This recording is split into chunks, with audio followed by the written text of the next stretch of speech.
Good morning, all of you.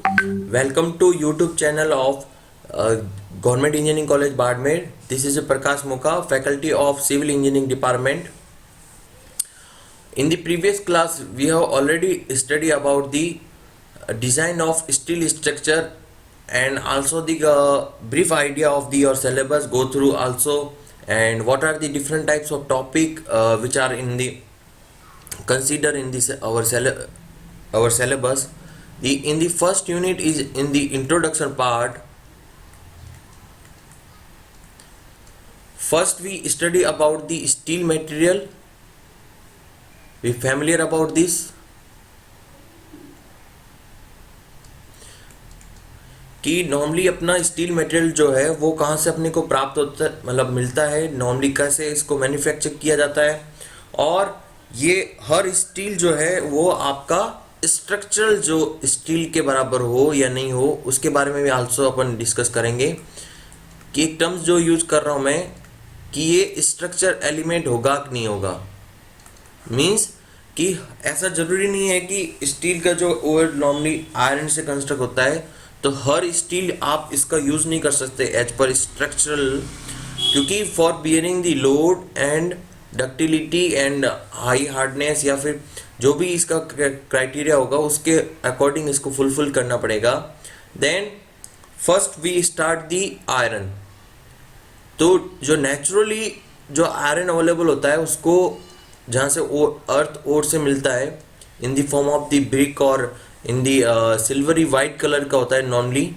ये material जो directly जो नेचुरल में अवेलेबल होता है ये बहुत वेरी सॉफ्ट होता है और इसको you can easily cut by the knife. Means कि अगर मैं अर्थ से डायरेक्टली अगर आयरन का सबसे पहला लूँ जिसमें किसी तरह का कोई एलॉय मिक्स नहीं, मीन्स किसी टाइप का आप मिनरल या फिर एक्स्ट्रा जो मटेरियल है वो इसमें इंक्लूड नहीं करते, तो फर्स्ट जो आप अपन स्टडी कर रहे हैं कि प्योर आयरन, तो इसका क्या है कि फर्स्ट तो याद रखना कि ये जनरली नेचुरली अवेलेबल होता है और बहुत ही ज़्यादा सॉफ्ट होता है और इसमें कार्बन कंटेंट तो बिल्कुल नेग्लिजिबल होता है।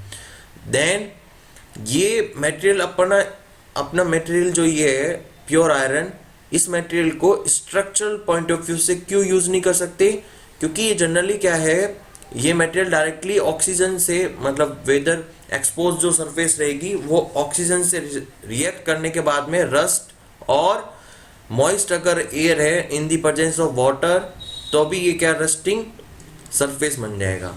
और ये किस फॉर्म्स में अवेलेबल होता है केमिकली Fe2+ और Fe3+, फेरस और फेरिक फॉर्म में रहता है। Okay, then next we go for pig iron. ये क्या है भाई, इसमें नॉर्मली सबसे पहले है कि ये बेसिकली जो रॉ टाइप का आयरन होता है जो नेचुरली किस फॉर्म में आप इसको लेके जाते हो ट्रांसपोर्टेड करते हो वो होती है इसकी ब्रिक्स फॉर्म में। मीन्स कि आप इसको ब्रिक के फॉर्म में ना कन्वर्ट करके आप ट्रांसपोर्टेड करते हैं इसको जनरली, और ये भी क्या है ये भी स्ट्रक्चरली स्टेबल नहीं है। मीन्स आप इसको स्ट्रक्चर एलिमेंट नहीं मान सकते हो, मटेरियल आप कंसीडर नहीं कर सकते for the design of steel structures, क्योंकि इसका रीजन है कि इसमें content of the higher carbon कि ये ऑलमोस्ट 5% जो है वो कार्बन कंटेंट गेन करता है, तो इसके वजह से क्या ये स्ट्रक्चरली फुलफिल नहीं करेगा। Then pig iron can be converted into structural iron. ये जो टर्म है ये बिल्कुल याद रखना कि स्टील या फिर स्ट्रक्चरल जो आयरन है मींस जिस पर्पज में आप इस मटेरियल को यूज कर रहे हो वो फुलफिल करे तो स्ट्रक्चरल आयरन बोलते हैं। By removing the excess carbon content and by adding the oxygen और अदर जो केमिकल्स हैं मिनरल्स हैं कौन सी स्टेट में, मोल्टन स्टेट में। जब बिल्कुल एकदम ये मोल्टेड हो पिग आयरन तब आप इसके अंदर ऑक्सीडाइज कर सकते हो।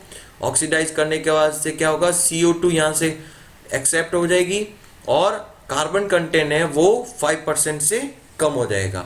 ओके, देन नेक्स्ट है कास्ट आयरन। कास्ट आयरन में क्या है जिसका शॉर्ट फॉर्म आप देखा होगा CI बोलते हैं इसको, इसमें जनरली क्या है, ये आप डायरेक्टली स्ट्रक्चरल एलिमेंट यूज कर सकते हो, उसको स्ट्रक्चरल एलिमेंट यूज कर सकते हो। ये जनरली क्या है कि कार्बन कंटेंट जो रहता है इसमें वो मोस्टली 0.25% से ज़्यादा रहता है इसमें। और ये जो कास्ट आयरन जो नॉर्मली आप बात कर रहे हो, इसमें 2 to 4.5% कार्बन कंटेंट रहता है। मींस जो पिग आयरन है उसका ही ऑलमोस्ट, उसको क्या कर सकते हो, थोड़ा कार्बन कंटेंट कम करने के बाद में ये स्ट्रक्चर एलिमेंट होता है। आगे अपन पढ़ेंगे ये डिफरेंट टाइप्स ऑफ जो आयरन जो है या स्टील है, ये किस तरह डिफ्रेंशिएट हो गए एज पर according to carbon content. Then fourth number है रॉड आयरन। ये क्या है, ये सबसे लोवेस्ट कार्बन कंटेंट आयरन है, जिसमें लेसर देन 0.1% इसमें कार्बन कंटेंट रहता है। और ये मटेरियल जो है वो हाईली डक्टाइल होगा और easily can be converted into specified shape. मतलब जिस फेस में आपको शेप में अगर रखना है, तो जो जितना ज़्यादा डक्टाइल मटेरियल होता है उसका आप वायर्स बना सकते हो, क्योंकि ये जो इलोंगेशन होगा इसका वो as compare to other iron वो ज़्यादा रहेगा। अब आते हैं मोस्ट स्टील, कि अब स्टील किसको बोलते हैं। तो कुछ नहीं कि स्टील क्या है कि एक तो सबसे मेजर पोर्शन होता है सर, कैसा है कि कार्बन प्लस एलॉय। अब ये जो एलॉय होती है वो डिपेंड करती है कि आपको स्टील कौन सा यूज करना है। भाई हाई कार्बन स्टील यूज करना है, मीडियम कार्बन स्टील यूज करना है, या फिर स्टेनलेस स्टील यूज करना है, स्ट्रक्चरल स्टील यूज करना है। वो डिपेंड करता है कि आप इसमें एलॉय कितना मिक्स करते हो आयरन में। तो फर्स्ट एलॉय की अगर बात करूं तो कार्बन होगा C, क्रोमियम होगा Cr, कॉपर होगा Cu, मैग्नीशियम होगा Mg, निकल Ni, सिलिका Si। तो इस टाइप से कार्बन, क्रोमियम, कॉपर, मैग्नीशियम, निकल और सिलिका में से कोई भी अपन इसमें से एलॉय यूज कर सकते हैं। और ये स्ट्रक्चरली एलिमेंट जो है ये बहुत ही किसके लिए यूज होता है, मोस्टली कि लोड बियरिंग, या फिर जिस टाइप आप स्ट्रक्चरल एलिमेंट यूज करोगे फॉर द लोडिंग, तो उसके लिए फुलफिल करेगा। ओके, अब आता है टेबुलर फॉर्म, कि इनका कंपैरिजन कर देते हैं कि based on the carbon content, अगर मैं इनका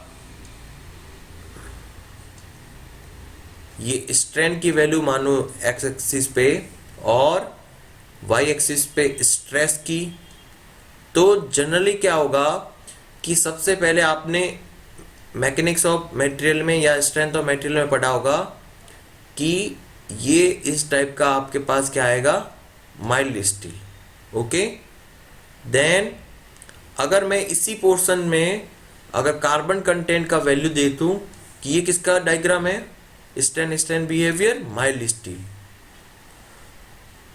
इसमें क्या है कि अगर स्ट्रेन वर्सेज स्ट्रेस, तो क्या होगा, जो मीडियम जो होगा उसकी क्या होगी, लो जो कार्बन कंटेंट होगा वो हायर डक्टाइल होगा। और जैसे जैसे आप कार्बन कंटेंट इंक्रीज करोगे तो यील्ड स्ट्रेस इंक्रीज होगी, बट जो डक्टिलिटी है वो डिक्रीज होगी। अगर मैं हायर, सबसे ज़्यादा अगर हायर कंटेंट मानूं तो वो कास्ट आयरन का लगभग होगा या फिर हाई कार्बन स्टील का होगा। अब इसमें क्या है, इसमें as compare to carbon content, इसमें 2 to 4-5% अगर मैं मानूं क्या Ci का, तो ये नॉर्मल क्या आएगा, माइल्ड स्टील का मान लो सबसे लोवेस्ट। फिर उसके बाद में कार्बन कंटेंट इसका 0.2% से ज़्यादा रहेगा, तो लो carbon steel, medium carbon steel, लो कार्बन स्टील नीचे ये high carbon steel, medium carbon steel, और ये आएगा लो कार्बन स्टील। ओके, तो फर्स्ट पिग आयरन क्या बताया था कि जो रॉ फॉर्म होता है आयरन का जिसमें higher content of the carbon, और इसको स्ट्रक्चरल एलिमेंट नहीं बोल सकते। फिर सेकंड है कास्ट आयरन, अगर पिग आयरन का अगर आप कार्बन कंटेंट कम करते हैं तो कास्ट आयरन मिलता है। फिर एक कास्ट स्टील, अगर कार्बन कंटेंट उसका 2% से ज़्यादा होता है तो कार्बन स्टील होगा। थर्ड कास्ट स्टील होगा। फिर आता है कार्बन स्टील, जो लो कार्बन स्टील, मान लो कि इसमें क्या होगा कि 3 तरह से कार्बन स्टील को मैं डिवाइड कर सकता हूं। कार्बन स्टील फर्स्ट आएगा high carbon steel, second medium carbon steel, फिर low carbon steel. Based on the percentage of the carbon, सबसे पहला है आपका हाई कार्बन, तो इसमें 0.6 टू 1.4%। फिर उसके बाद में मीडियम में कितना है 0.25 टू 0.6%, और लेस देन 0.25% होगा तो उसके केस में लो कार्बन स्टील। रॉट आयरन का क्या बताया था कि ये सबसे लोवेस्ट, अगर मैं यहाँ पे अगर मानूं तो ये हल्का सा स्ट्रेस देने पे माइल्ड स्टील से भी ज़्यादा इलोंगेट होगा। मतलब डक्टिलिटी सबसे ज़्यादा रॉट आयरन की होती है क्योंकि उसमें कार्बन कंटेंट बहुत कम होता है। और प्योर आयरन मैंने क्या फॉर्म बताया था कि आप इजीली नाइफ से भी कट कर सकते हो। अब आते हैं कि इसमें प्रॉपर्टीज थोड़ा सा देख लेते हैं कि जितना कम कार्बन डक्टिलिटी ज़्यादा, बट उसकी जो हार्डनेस या स्ट्रॉन्गनेस होगी वो कम रहेगी। तो और वैलिडेबल और मैसिनेबल जो ये नॉट एमेबल होगा, बीच में इन बिटवीन क्या होगा, ये हीट ट्रीटेड करके आप इसका यूज कर सकते हो। और एप्लीकेशन क्या है, लो कार्बन जनरली क्या है कि नट्स और बोल्ट और इसमें यूज होता है क्योंकि आपको उधर टफनेस और डक्टिलिटी भी चाहिए। फिर हायर स्ट्रेंथ के लिए अगर किसी को मैं अगर कार्बन कंटेंट थोड़ा सा इंक्रीज करूं और टेम्पर्ड करूं तो इसको ऑटोमोबाइल एग्रीकल्चर पार्ट्स में यूज कर सकते हैं मीडियम कार्बन स्टील। ओके, ये तो हो गया 0.25% से कम, ये 0.6% से कम, ये 1.4 से % कम। और अगर आपने higher content of the carbon रखा तो वो इतना हार्ड होगा कि आप उसको किसके पर्पज में ले सकते हो, फॉर वियरिंग रेजिस्टेंस के लिए। जैसे कटिंग टूल्स, मोस्टली आपके अगर कटिंग टूल्स की बात करूं, सॉ और ये सारे सीजल, ये सारे क्या है हाई कार्बन स्टील से मैन्युफैक्चर्ड होते हैं। केबल हो गई, म्यूजिकल वायर्स हो गए, उसमें क्या चाहिए, हार्डनेस ज़्यादा चाहिए। ओके, देन नेक्स्ट अपन आगे बढ़ते हैं।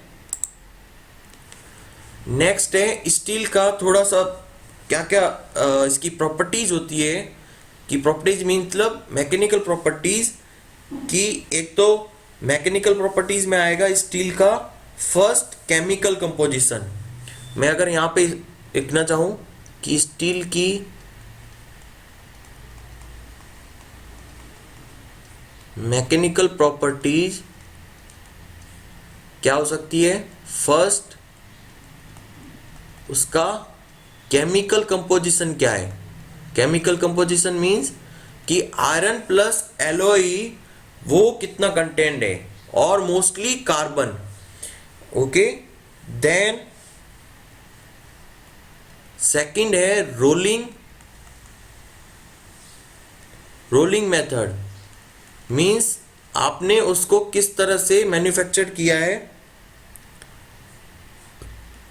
फिर आते हैं उसकी रोलिंग थिकनेस,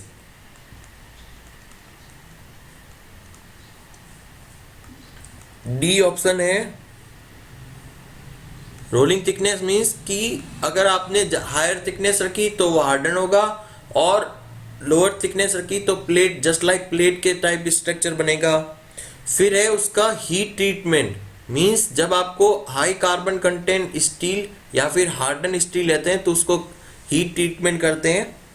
फिर उसके बाद में सबसे लास्ट में है उसकी स्ट्रेस हिस्ट्री, कि अगर वो ज़्यादा मोल्टन होने के बाद में आपने एलॉय मिक्स किया है तो कुछ रेजिडुअल स्ट्रेस भी जनरेट होते हैं स्टील में। तो ये सारी क्या है मैकेनिकल प्रॉपर्टीज।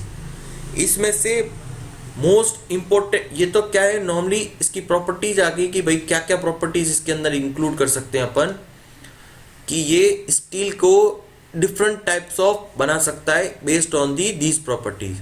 अब मैकेनिकल प्रॉपर्टीज में आता है कि इसका बिहेवियर क्या है। जब आप स्टील का कोई स्टैंडर्ड स्पेसिमेन या कूपन्स लेते हैं अपन इसका, तो उसको एक अंडर यूटीएम मशीन में uni axial tensile machine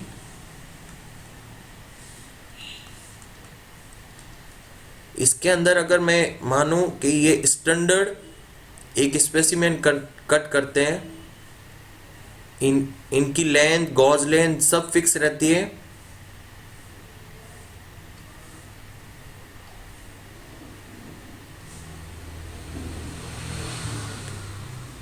first यहाँ से इसका हुकिंग की जाती है, मीन्स यहाँ से आप इसका टेंसाइल फोर्स एग्जर्ट लोगे एक्सेली, कुछ डिस्टेंस पे इसकी आएगी gauge length, total connection length होगी, और ये क्या हो सकता है, क्रॉस सेक्शन। क्रॉस सेक्शन जो है वो हो सकता है रेक्टेंगल, टी थिकनेस और डी, और हो सकता है क्या, सर्कुलर। ओके, तो इन दोनों में क्या क्या चीज कॉमन रहेगी अपनी, कि इन दोनों में एक तो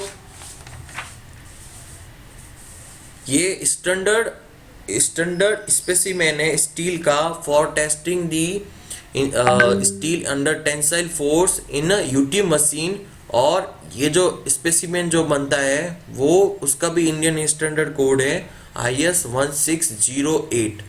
ओके, देन अगर मैं LG की बात करूं, आपसे अगर ऑब्जेक्टिव क्वेश्चन आता है कि LG for the gauge length for the rectangular cross section area equal to 5.65 cross section area A0, ये हो जाएगा A0 क्रॉस सेक्शन एरिया। और अगर सर्कुलर क्रॉस सेक्शन की बात करूं तो it is the directly 5 times of the diameter of circular cross section, ये है गॉज लेंथ। मींस यही लेंथ आपके काम आएगी for the calculation of strain, means ये आपकी ओरिजिनल लेंथ होगी, और इसी लेंथ में अगर इसकी इंक्रीज होती है टेंसाइल टू, तो वो कितना स्ट्रेन गेन करती है वही आपको कैलकुलेट करना है। ओके, अब आते हैं कुछ मोस्टली मैं इसका स्टील के बारे में बता देता हूँ। सबसे पहले माइल्ड स्टील रहेगा अपने पास में, मोस्ट इम्पोर्टेंट। इसका बिहेवियर आपने पढ़ रखा होगा, फर्दर अपन इसके बारे में और स्टडी करेंगे। जनरली क्या है, ये कार्बन कंटेंट क्या है इसके अंदर 0.23% से कम ही रहता है इसमें माइल्ड स्टील पे। अब एक मैंने जनरल क्लॉज बताया था कि ये इंपॉर्टेंट नोट डाउन करना, when the carbon content is increase, means अगर आपने कार्बन कंटेंट इंक्रीज किया है तो स्टील के बिहेवियर में क्या क्या चेंजेज होंगे, वो है कि strength and hardness and brittleness. ध्यान से सुनना, स्ट्रेंथ मतलब उसकी यील्ड स्ट्रेंथ या फिर अल्टीमेट स्ट्रेंथ, वो क्या होगी, इंक्रीज। सेकेंड, हार्डनेस, अगर आप उसको फ्रिक्शन, रेजिस्टेंस टू फ्रिक्शन, अगर आप स्क्रैच करते उस पर, अगर स्टील पे आप किसी पर्टिकुलर मोर स्केल का यूजिंग करने के बाद में अगर फ्रिक्शनल कितना सरफेस उसका फ्रिक्शनल रेजिस्टेंस देता है, वो उसकी हार्डनेस होती है। फिर उसके बाद है इसकी ब्रिटलनेस, मींस डक्टिलिटी का अपोजिट, कि ये सर्टेन ईच स्ट्रेस गेन करने के बाद में ये क्या हो जाएगा, इसका सडन फेलियर होगा। मींस कि जैसे ही अगर आपने इसकी हायर टेंसाइल स्ट्रेंथ तक रीच किए तो ये सडन ब्रेक डाउन हो जाएगा, तो उसको बोलते हैं ब्रिटलनेस। ये सारी प्रॉपर्टीज क्या है, इंक्रीज होती हैं। ध्यान से सुनना कि स्ट्रेंथ सबसे पहले, फिर हार्डनेस और ब्रिटलनेस, ये सारी प्रॉपर्टीज क्या है, कार्बन कंटेंट अगर इंक्रीज करते हैं, कार्बन कंटेंट इंक्रीज करते हैं तो ये भी इंक्रीज होती है। बट इसकी डक्टिलिटी जो है, स्टील की जो डक्टिलिटी और वेलेबिलिटी मींस वेल्डिंग करने के लिए, वेलेबिलिटी मींस कि वेलेबिलिटी, ये डक्टिलिटी और वेलेबिलिटी ये क्या होती है, डिक्रीज।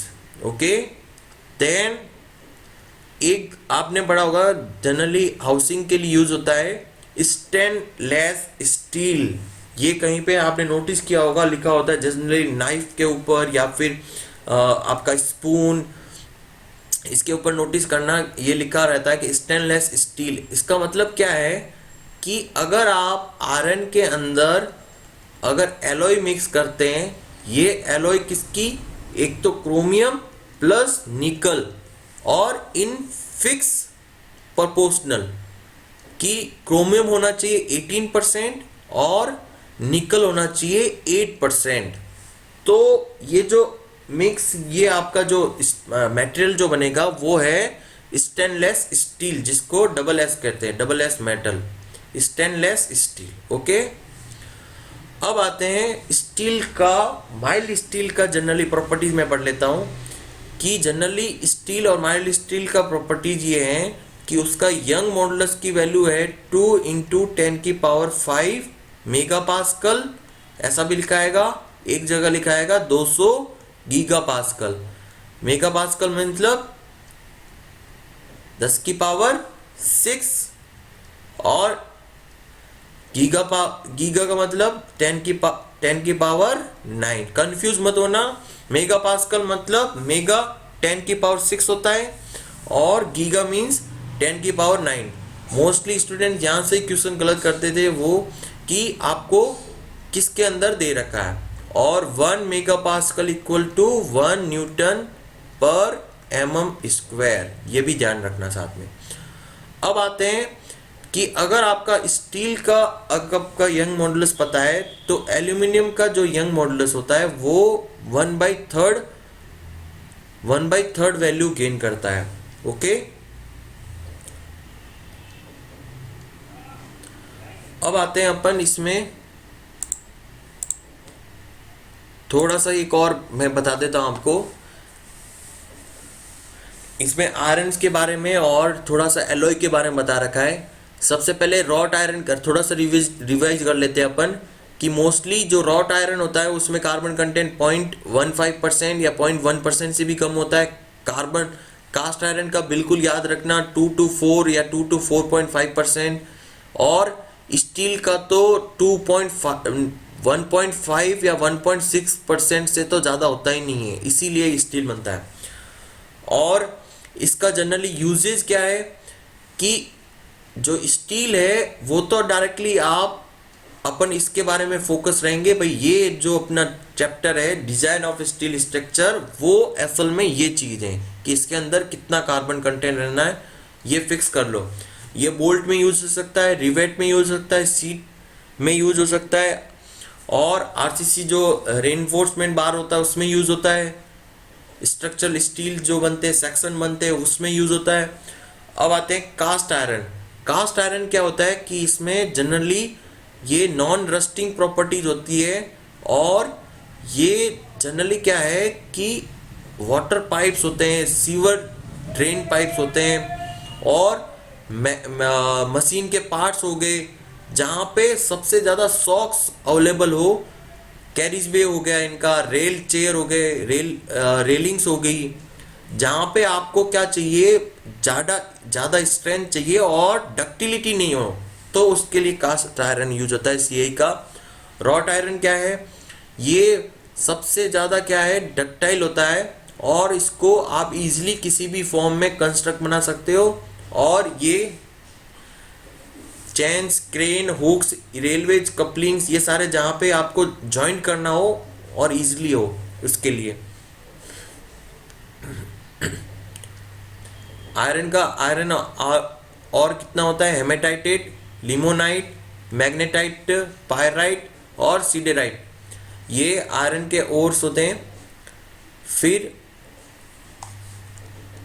जनरली जो स्टील प्रोडक्शन जो अपने मेथड्स हैं वो बेसिक ऑक्सीजन स्टील मेकिंग और इलेक्ट्रिक आर्क मेथड, ये जनरली आपके सिलेबस में नहीं है। बस आप ये याद रखना कि भाई कौन कौन से डिफरेंट टाइप्स ऑफ आयरन और स्टील का यूज़ क्या क्या है।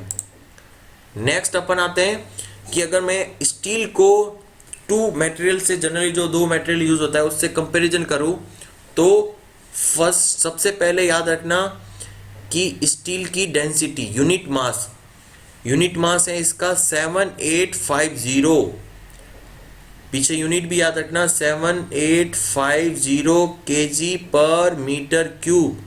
मीन्स कि अगर आप 1 मीटर क्यूब का अगर क्यूब लेते हो तो स्टील उसके अंदर कितना मास गेन करता है, 7850 केजी मास गेन करता है। और एज कंपेयर टू कंक्रीट ये कितना रहता है, 2400 केजी। और वुड तो बहुत ही कम रहता है, लेस देन 900 केजी। फिर इनकी जो स्ट्रेसेस होती है, तो जनरली क्या है, स्टील है ना, यील्ड होता है 250 पे, 250 मेगापास्कल, और ये जो कंक्रीट होता है वो 20 पे ही हो जाता है। इसके बाद है इसका यंग मॉडुलस है ई का, मैंने बताया था कितना, स्टील का 2 × 10⁵ मेगापास्कल, और कंक्रीट का कितना रहता है, बेस डिपेंड्स ऑन दी इसकी कैरेक्टरिस्टिक स्ट्रेंथ FCK, उस पर डिपेंड करता है। क्या अगर FCK वैल्यू ज़्यादा है, आपने ज़्यादा कॉम्पैक्ट और ज़्यादा ग्रेड का अगर कंक्रीट यूज किया है, उसका यंग मॉडुलस भी ज़्यादा रहेगा। फिर आते हैं कोफिशिएंट ऑफ लीनियर एक्सपांसन। जो कोफिशिएंट ऑफ लीनियर एक्सपांसन है वो है 12 10⁻⁻6 पर डिग्री सेल्सियस, और ये 10 to 12, इनका कंपैरिजन देखा जाए तो ऑलमोस्ट सिमिलर होता है। कंक्रीट और स्टील का जो कोफिशिएंट ऑफ लीनियर एक्सपांसन या फिर कोफिशिएंट ऑफ थर्मल एक्सपांसन वो जनरली कॉमन रहता है, और इस कंडीशन के वजह से क्या होता है, ये दोनों कंपोजिट मटेरियल के तरह यूज होते हैं। ओके, देन इसका कितना है थर्मल कोफिशिएंट, उससे कम रहता है, मतलब ये थोड़ा इंसुलेटेड टाइप का काम आता है। फिर आते हैं पॉइजन रेशियो कितना है, 0.3 for the elastic range.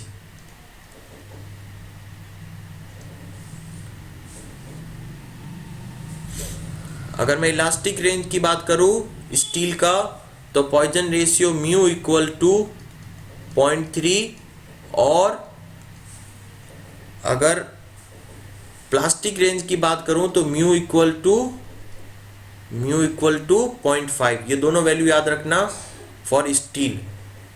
Okay, mild steel का हल्का सा कम रहता है 0.286, जिसको लगभग 0.3 बात करते हैं। ओके, एक चीज यहां से याद रखना कि अगर किसी भी स्टील की अवेलेबिलिटी जो है वो directly inversely proportional to carbon content, ये मैंने बताया था कि किसी भी चीज का अगर डक्टिलिटी बात करूं तो डक्टिलिटी तो क्या है, इंक्रीज होगी अगर reducing the carbon content. Okay, ये कुछ इसमें यूजेस हैं इसके कि भाई कौन सा मटेरियल कौन सा किस में यूज होता है, ये मैंने ऑलरेडी डिस्कस करा है कि 3 टाइप्स ऑफ जो कार्बन कंटेंट है, लो, मीडियम और हाई कार्बन कंटेंट, और सेकंड बताया था स्टेनलेस स्टील के बारे में। ओके,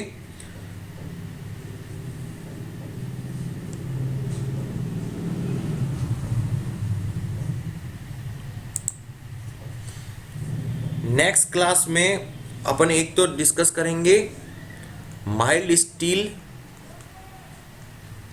का stress strain diagram.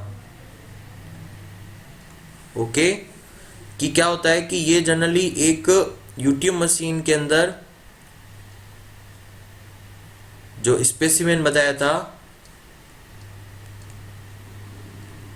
Standard specimen जिसको कूपन भी बोलते हैं, और उसकी फिक्स डायमेंशन होती है, उसी डायमेंशन में लेना पड़ता है अपने को IS 1608 के अकॉर्डिंग। अब ये जो स्पेसिमेन है इसको क्या करते हैं, टेंसाइल फोर्स देते हैं, P फोर्स टेंसाइल मान लो। अब ये ग्रेजुअली जो फोर्स है आपका, ये क्या होता है,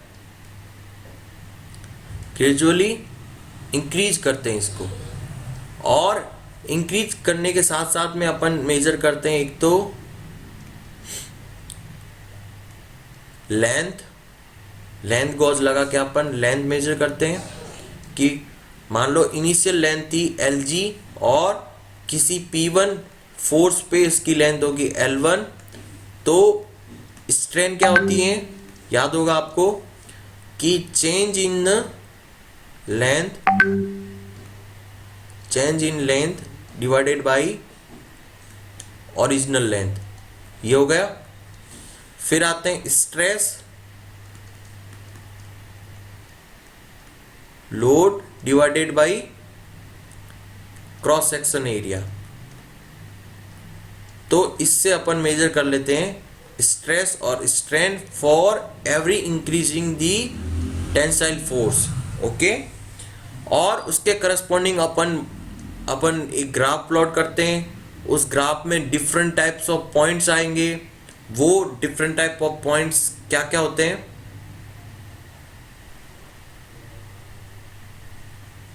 इस टाइप का ग्राफ आपने देखा होगा, इस टाइप का बिहेवियर मिलता है अपन को माइल्ड स्टील का। ये इसके बारे में थोड़ा सा ब्रीफ डिस्कस करेंगे। देन उसी क्लास में अपन नेक्स्ट पढ़ेंगे steel section,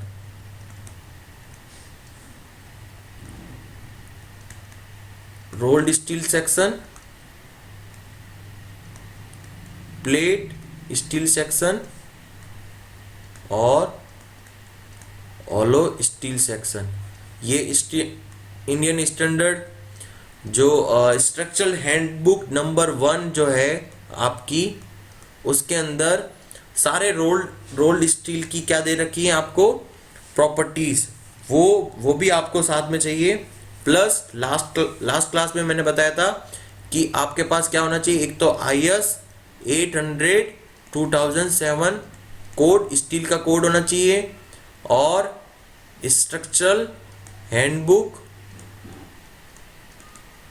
number 1, okay. Thank you.